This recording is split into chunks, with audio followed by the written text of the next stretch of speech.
Mi querida Belinda, amigos, amigas de la audiencia. Marcelo Ebrard Casaubon ha insistido en que él no está tan abajo de Claudia Sheinbaum.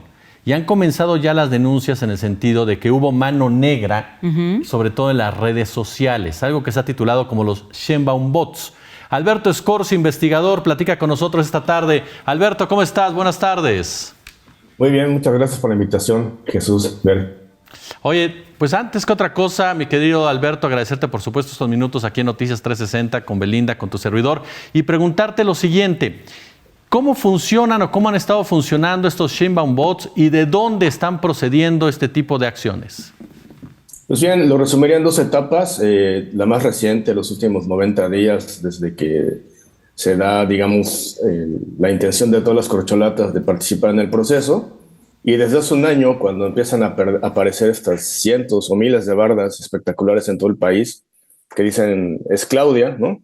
En ese primer momento vemos un grupo bastante rudimentario, ¿no? Con muchos bots, unas 825 cuentas que conté, donde de vez en cuando la jefa de gobierno inauguraba alguna obra, sobre todo del metro, etcétera, para hacer frente a la crisis de la línea 12, pues aparecen apoyándola, difundiendo actividades de gobierno, pero también posicionándola como la próxima candidata, instalando una narrativa, pero no agresiva en ese momento, ¿no? Y entonces a partir de ahí es cuando contratan a Gutiérrez Rubí, un experto español en redes sociales que trabajó en la campaña de Petro. Ya es cuando empieza a aumentar el nivel de actividad, pero se mantienen promocionando a Claudia Sheinbaum y también pues colocándola como candidata. Pero los últimos 90 días ya empiezan una acción más violenta, a atacar a la gente que critica a Claudia Sheinbaum y a denostar a Marcelo Ebrard. No solamente a Marcelo, sino también a Xochitl, a toda la serie de opositores. Y las últimas 2 semanas veo una combinación. No solamente empiezan a aparecer más bardas espectaculares en todo el país, sino que también empiezan a aparecer notas en algunos medios digitales con unas encuestas pues, bastante desproporcionadas. De hecho, cuando uno revisa todas las encuestas, pues, hay muchas variaciones, pero el discurso violento y denostador en contra de Marcelo, pues veo que se incrementa, ¿no? De una forma alarmante. Y ya no son 800 cuentas, ahora ya llevo contadas cerca de 4,000. Y algo así, pues costaría bastante dinero, o sea, tomando en cuenta lo que cuesta una barda, lo que cuesta operar esos bots, lo que cuesta la publicidad en estos medios digitales y sus paquetes de promoción que hacen a políticos, pues estamos hablando de tener unos 2 o 3 millones de pesos diarios aproximadamente, Jesús, Belinda. ¿Tú crees que con eso esto que está pasando se está dañando lo legítimo del proceso?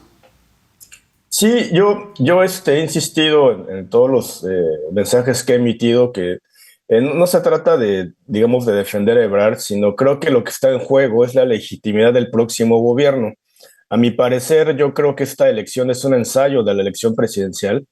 Entonces, si Sheinbaum, aunque no le hace falta usar estas técnicas que eran propias del PRI, eh, ¿cómo va a llegar con una legitimidad sabiendo que intentaron destruir a Marcelo Ebrard, ¿no? O sea, creo que lo que no se está viendo es que esta pelea, que no solamente se da en redes sociales, sino que se da con estas redes, estas guerras de encuestas, porque también Marcelo está promocionando sus encuestas, etcétera.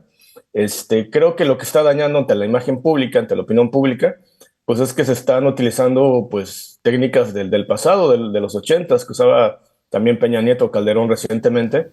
Entonces, ¿en qué momento Morena empieza a utilizar esto y cómo va a quedar, cuál va a ser el legado de este proceso interno? Porque además, si hay una ruptura con Marcelo, pues cómo va a gobernar Claudia Sheinbaum, ¿no? Que parece que es la favorita ya, ¿no?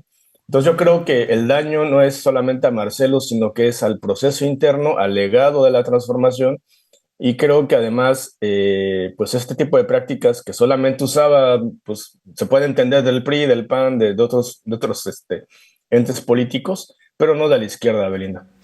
Alberto, ¿de dónde están saliendo estos recursos? ¿Son del dinero que se les da a cada uno de los partidos o de dónde está haciendo este gasto, digamos así, como bien mencionabas, de Claudia Sheinbaum? Bueno, hay dos contratos, uno con Gutiérrez Rubí, que se da el año pasado, aproximadamente $1 millón, y además hay una serie de personas que forman parte de dos colectivos, uno que se llama Nueva República y otro desde la izquierda, que son grupos de hace muchos años, desde 2006, que apoyaban voluntariamente a López Obrador, los iniciadores del SDP Noticias, que ahora es dueño Federico Arroyo, antes eran otras personas, y veo que se han integrado a las estructuras del gobierno de la ciudad, o sea, tienen puestos de directores, de subdirectores, y aproximadamente pues están ganando entre 40 y 50 mil pesos, aproximadamente unas 100 personas. Sumando esos puestos, ¿no?, de estructura, más lo de estos contratos, porque se correlaciona cuando se dan estos contratos con Gutiérrez Rubí, con un par de medios que no sé si los puedan mencionar. Adelante. Sí, un medio que se llama Gurú Twitter, es de una sociedad anónima que se llama La Comadreja Producciones, que tiene un portal que en su momento apoyaban a Movimiento Ciudadano, eran como los estrategas digitales de ellos, y luego se cambian a Morena. Y luego en SDP Noticias hay varios contratos de promoción del gobierno de la ciudad. Y cuando se dan esos contratos, que cualquiera los puede checar, es cuando aumenta hay una correlación, pues, ¿no? Entonces, esta correlación pues indicaría que se trata de recursos públicos. Obviamente hay que seguirlo investigando, estoy tras ello. Pero de ser así, de confirmarse, pues estamos hablando de una operación financiada con recursos públicos. Creo que es distinto cuando uno como comunicador expresa sus opiniones, pero o como trabajador, ¿no?, como servidor público o comunicador en los medios de comunicación privados, pero creo que aquí hay una operación de simulación, es decir, si hay gente insertada en la estructura del gobierno federal y local y que además hacen guerra sucia, o sea, no emiten opiniones, sino que atacan al adversario y lo intentan destruir, creo que eso ya pues compromete la ética, la transparencia y hasta podríamos hablar hasta de corrupción, Belinda, Jesús. Oye, Alberto, tengo 2 minutos y te pregunto, ya lo adelantabas en parte, ¿es una nueva etapa en la manera de dirimir las contiendas electorales, de las guerras sucias, como las conocíamos anteriormente, con los spots del 2006, lo recordamos perfectamente, un peligro para México y otras frases más que se han venido acuñando? ¿Es una nueva etapa en ese sentido a la que tendríamos que estarnos acostumbrando, sobre todo por el impacto que tiene en la sociedad que consume precisamente redes, plataformas y demás? Sí, creo que la tónica de destruir al adversario, no solamente a Marcelo, sino a una serie de personajes, ¿no? No solamente los chimbambots, ¿no?, sino también, por ejemplo, Xochitl Gálvez está muy inflada, como decía Hernán hace un rato.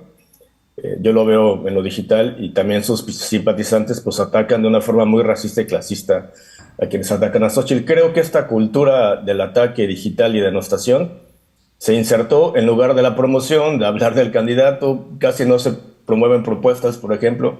Es muy difícil que salgan de las propuestas, ¿no?, en este proceso, tanto en la oposición y en Morena. Entonces creo que sí, Jesús, estamos entrando en una época muy oscura, donde reditúa más la propaganda y el ataque, en lugar de intentar convencer, ¿no?, como había sido hasta 2012, quizás 2018, ¿no? Entonces creo que lamentablemente entramos a algo que además sale mucho más barato que hacer trending topics, porque destruir a las opiniones críticas pues reditúa más, porque insertas el miedo, la gente ya no habla, se espanta, se asusta, cambia la percepción, o sea, ya la gente... Hay una fake news que decía que Marcelo Ebrard había sido asesinado, por ejemplo, que tuvo millones de visitas. Entonces, esas narrativas pues terminan confundiendo a la gente, y también esa guerra sucia se da en la oposición, por ejemplo, ¿no? Entonces creo que lamentablemente sí entramos en una época oscura y que está predominando el dinero, y es literalmente una propaganda, pero digamos ya en lo digital, ¿no? O sea, una propaganda de los 70s, de los 60s, transformada ahora por el mundo digital, Jesús, Belinda. Alberto Scorcio, investigador, te agradecemos muchísimo estos minutos para Noticias 360. Sí, buenas tardes allá. Hasta luego.